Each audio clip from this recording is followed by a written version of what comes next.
అందరికీ నమస్కారం. మన కథన్వేషి జర్నీ ఛానల్కి స్వాగతం. మీకోసం మంచి సమాచారం, కథలు, విజ్ఞానంతో నిండిన కంటెంట్ తీసుకువస్తున్నాం. వీడియో మొదలయ్యే ముందు దయచేసి ఛానల్ను సబ్స్క్రైబ్ చేయండి, లైక్ చేయండి, మీ ఫ్రెండ్స్ అండ్ ఫ్యామిలీకి షేర్ చేయండి. మీ ప్రోత్సాహమే మాకు మరింత మంచి కంటెంట్ తయారు చేయడానికి ప్రేరణ. ప్రారంభ సంగీతం గంభీరమైన స్వరంతో మనం డాక్యుమెంటరీలో చూస్తూ ఉంటాం కదా, రెండు దుప్పులు చాలా భీకరంగా కొట్లాడుకుంటాయి. కాని ఒకటి ఓడిపోయి తల దించుకోగానే గెలిచిన రెండోది దాన్ని వదిలేస్తుంది. నిజానికి ఈ స్వార్థపూరిత జన్యువు సిద్ధాంతం ప్రకారం ఆలోచిస్తే ఓడిపోయిందాన్ని చంపేయాలి. చంపేస్తే పోటీ మొత్తం తొలగిపోతుంది కదా. అవును, కాని ప్రకృతిలో సాధారణంగా అలా జరగదు. ఈ సంయమనం వెనుక ఏదో ఒక లోతైన లెక్క ఉన్నట్టు అనిపిస్తుంది. ఈరోజు మనం ఆ రహస్యాన్ని కొంచెం లోతుగా చూద్దాం. ఖచ్చితంగా అది దయా లేదా జాలి అస్సలు కాదు. అదొక చల్లని, కఠినమైన వ్యూహాత్మక లెక్క అన్నమాట. దీన్ని వివరించడానికే John Maynard Smith evolutionarily stable strategy లేదా ఈఎస్ఎస్ అనే ఒక అద్భుతమైన భావనను ప్రతిపాదించారు. Evolutionarily stable strategy. వినడానికి చాలా బరువుగా ఉంది. దీన్ని కొంచెం సింపుల్గా ఎలా అర్థం చేసుకోవచ్చు? చాలా సింపుల్. ఇది దండయాత్రకు లొంగని ఒక వ్యూహం. అంటే ఒక జనాభాలో ఎక్కువ జీవులు ఒక పద్ధతిని పాటిస్తున్నాయి అనుకుందాం. అప్పుడు కొత్తగా వేరే పద్ధతితో ఒక జీవి వచ్చినా అది ఈ పాత పద్ధతిని ఓడించి ఆక్రమించలేదు. అవును, అందుకే అది స్థిరమైనది. ఆసక్తికరంగా ఉంది. మరి ఈ వ్యూహాత్మక లెక్క నిజ జీవితంలో ఎలా పనిచేస్తుంది? దీన్ని అర్థం చేసుకోవడానికి మన దగ్గర ఏదైనా నమూనా ఉందా? ఉంది. గేమ్ థియరీలో దీన్ని హాక్ డౌ గేమ్ అంటారు. అంటే డేగలు, పావురాలు అని అనుకుందాం. సరే, డేగ అంటే హాక్. అది ఎప్పుడూ ప్రాణం పోయేదాకా పోరాడుతుంది. పావురం అంటే డవ్. అది కేవలం బెదిరిస్తుంది. కాని గొడవ పెద్దది కాకముందే వెనక్కి తగ్గుతుంది. వీటికి కొన్ని పాయింట్లు ఇద్దామా? అంటే గెలిస్తే ఒక 50 పాయింట్లు అనుకుందామా? మంచి ఐడియా. గెలిస్తే +50, ఓడిపోతే 0, సమయం వృధా చేస్తే -10. కానీ అసలు సమస్య ఎక్కడొస్తుందంటే తీవ్రంగా గాయపడినప్పుడు. అవును, అప్పుడు -100 పాయింట్లు. అంటే 2 విజయాల లాభం ఒక్క దెబ్బతో పోతుంది. ఈ ఒక్క లెక్కే మొత్తం ఆటను మార్చేస్తుంది. ఓకే, లెక్కలు సిద్ధంగా ఉన్నాయి. ఇప్పుడు ఈ ఆట ఎలా మారుతుందో చూద్దాం.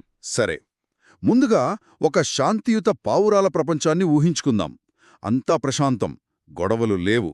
అంటే ప్రతి పోరాటంలో ఇద్దరూ వెనక్కి తగ్గుతారు. అవును. కాబట్టి సగటున ప్రతి ఒక్కరికి +15 పాయింట్స్ వస్తాయి. అంతా బావుంది. కానీ ఆ స్వర్గంలోకి ఒకే ఒక్క దూకుడు స్వభావం ఉన్న డేగ ప్రవేశిస్తుంది.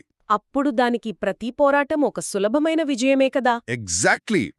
ఏకంగా +50 పాయింట్లు. అంటే ఆ ఒక్క డేగ జన్యువులు ఆ జనాభాలో కార్చిచ్లా వ్యాపిస్తాయి. కొద్ది తరాలలోనే ఆ ప్రపంచం డేగలతో నిండిపోతుంది. కాని కథ అక్కడితో ముగియదు. ఇప్పుడు ఆ ప్రపంచం మొత్తం డేగలతో నిండిపోయింది. అంటే ఇప్పుడు ప్రతి పోరాటం భీకరంగా ఉంటుంది. అవును, ప్రతి డేగ సగం సార్లు గెలుస్తుంది, సగం సార్లు తీవ్రంగా గాయపడుతుంది. కరెక్ట్. దాని సగటు స్కోర్ ఏకంగా -25 పాయింట్లకు పడిపోతుంది. ఒక నిమిషం. అంటే జనాభా మొత్తం శాంతిగా ఉండటం పనిచెయ్యదు, మొత్తం దూకుడుగా ఉండటం కూడా పనిచెయ్యదు. ఇది ఒక అసాధ్యమైన సమస్యలా అనిపిస్తోంది. మరి ప్రకృతి సమతుల్యతను ఎలా సాధిస్తోంది? అక్కడే ఈఎస్ఎస్ వస్తుంది. ప్రకృతి ఏ ఒక్క వ్యూహాన్ని గుడ్డిగా ఎంచుకోదు.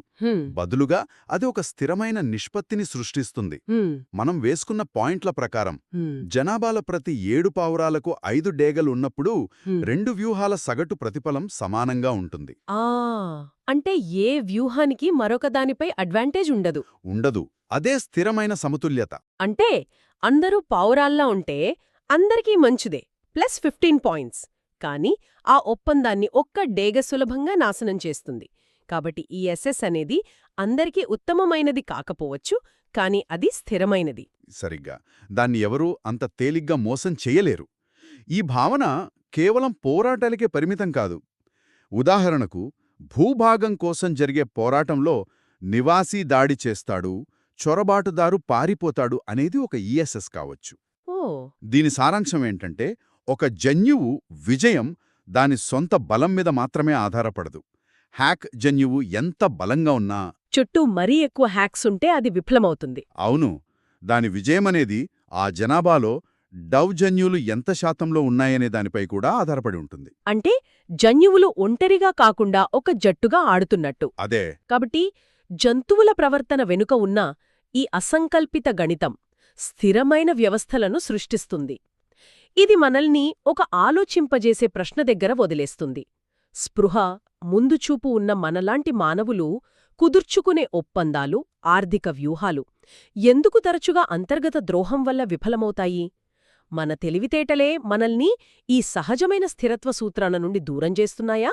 లేక మనల్ని మరింత సంక్లిష్టమైన ఆటలోకి నెడుతున్నాయా? దీని గురించి ఆలోచించండి. వీడియో నచ్చితే సబ్స్క్రైబ్, లైక్ మరియు షేర్ చేయడం మర్చిపోవద్దు. మరియు కింద కామెంట్స్లో చెప్పండి, తర్వాతి వీడియో ఏ టాపిక్పై కావాలి? మీ సూచనలు మాకోసం చాలా విలువైనవి. తర్వాతి వీడియోలో కలుద్దాం. ధన్యవాదాలు.